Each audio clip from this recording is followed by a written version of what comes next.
বাংলাদেশের দর্শককে ভালোবাসা জানালেন সঞ্জয় লীলা বানসালীর হীরামান্ডি খ্যাত অভিনেতা তাহসাহ বাদুশা।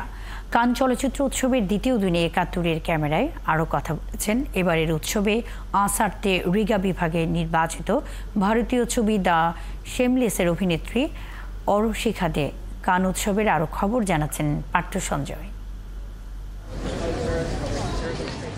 সকালের বৃষ্টি পেরিয়ে দুপুরে যেন হেসে উঠল ফেস্টিভ্যাল দো কান অ্যারেনা। তাতে মিশে থাকল প্রতিযোগিতা বিভাগে জর্জ মিলারের ছবি ফিউরিয়াস, ম্যাড ম্যাক্স সাগা ও আসার্তে রিগা বিভাগে ব্রুনার রুনারসনের হোয়েন দ্য লাইট ব্রেক্সের প্রদর্শনী।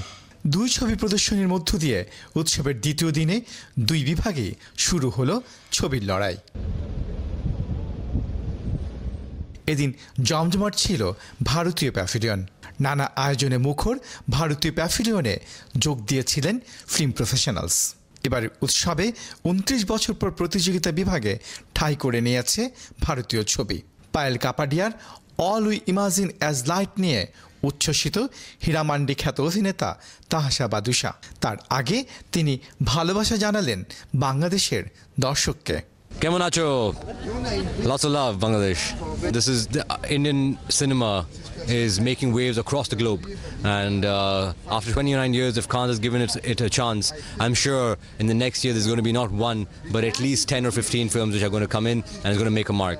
So I'm very proud of India. I'm very happy that it's making a mark globally.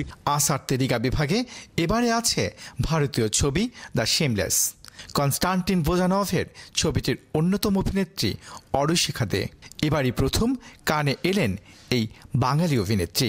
ফিল্মটা যদি আমি একটা লাইনে বলতে চাই, এটা একটা রোম্যান্টিক ড্রামা।